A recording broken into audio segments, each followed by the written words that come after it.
Assalamualaikum warahmatullahi wabarakatuh. Perkenalkan, nama saya Sulistiawati KH, NIM 2017010030.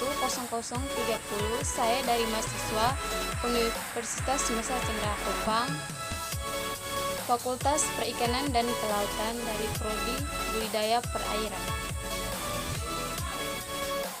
Di video kali ini saya akan membedah ikan dan morfologi dan anatomi dari ikan kakap putih.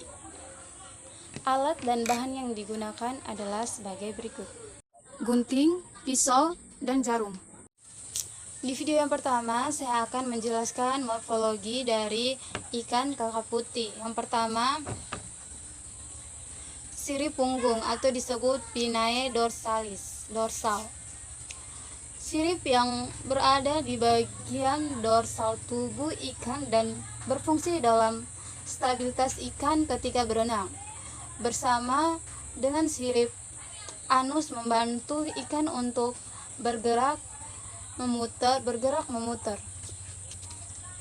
Sirip dada atau disebut pinnae porcollaris, sirip yang terletak di bagian posisi operculum atau pada pertengahan tinggi pada kedua sisi tubuh ikan. Fungsi sirip ini adalah untuk bergerak maju ke samping dan diam menggeram.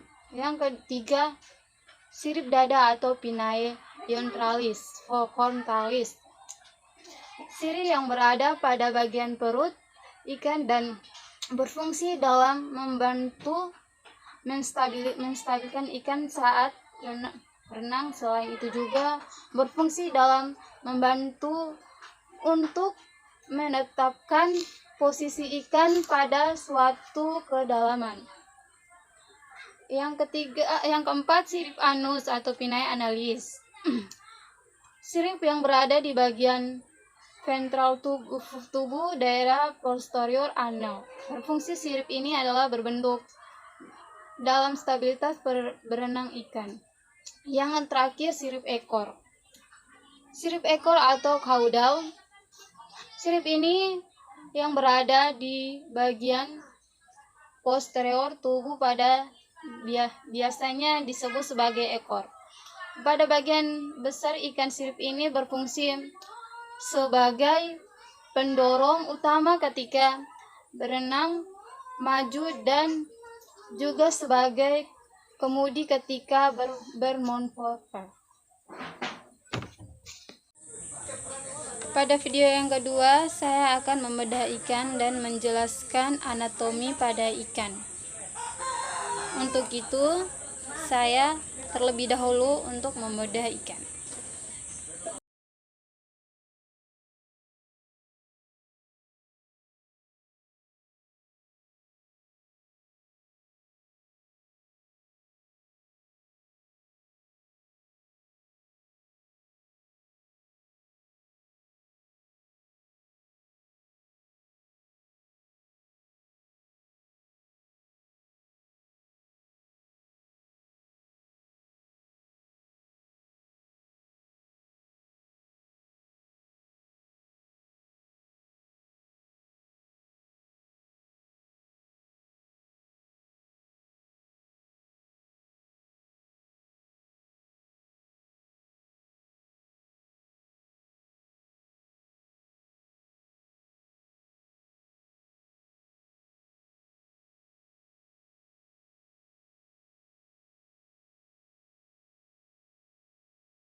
selanjutnya, insang merupakan alat pernafasan yang terdapat pada ikan yang berfungsi untuk mengekskresikan oksigen yang terletak dalam air dan mengeluarkan karbon dioksida.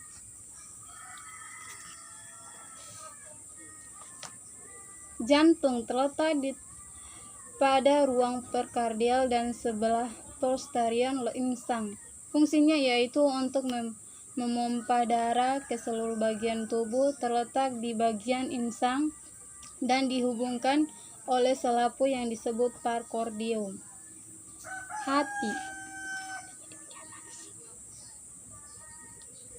Hati menghasilkan empedu yang disimpan dalam kantong empedu untuk membentuk proses pencernaan lemak. Sedangkan usus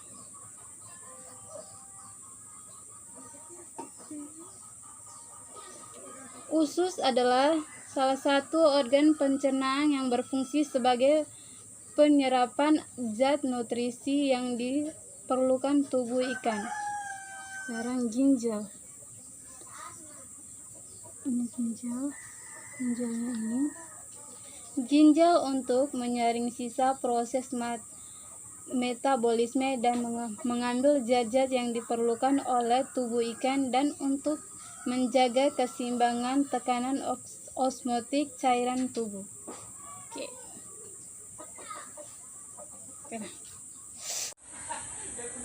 Kelenjar endokrin merupakan kelenjar yang ada di dalam otak, yang berguna sebagai pengatur hormon-hormon yang dihasilkan dari kelenjar lainnya. Kelenjar endokrin dalam tubuh membentuk satu sistem yang disebut dengan sistem endokrin. Kelenjar endokrin adalah kelenjar yang mengeluarkan hasil sekresinya tidak melalui saluran pengeluaran, melalui difusi ke pembuluh darah karena tidak memiliki saluran pengeluar khusus. Kelenjar endokrin biasanya disebut dengan kelenjar buntu. Sekresi dari kelenjar buntu adalah hormon. Hormon adalah senyawa kimia tertentu yang dapat mempengaruhi metabolisme tubuh. Bagian tubuh yang dipengaruhi oleh hormon disebut daerah sasaran atau organ sasaran. Daerah sasaran hormon biasanya sangat luas, meliputi hampir seluruh bagian tubuh. Namun ada juga yang spesifik terdapat organ tertentu saja. Fungsi kelenjar endokrin sebagai berikut: menghasilkan hormon yang dialirkan ke dalam darah yang diperlukan oleh jaringan dalam tubuh tertentu. Yang kedua, mengontrol aktivitas kelenjar tubuh. Yang ketiga, merangsang aktivitas kelenjar tubuh. Yang keempat, merangsang pertumbuhan jaringan. Yang kelima, mengatur metabolisme oksidasi, peningkatan absorpsi glukosa pada usus halus.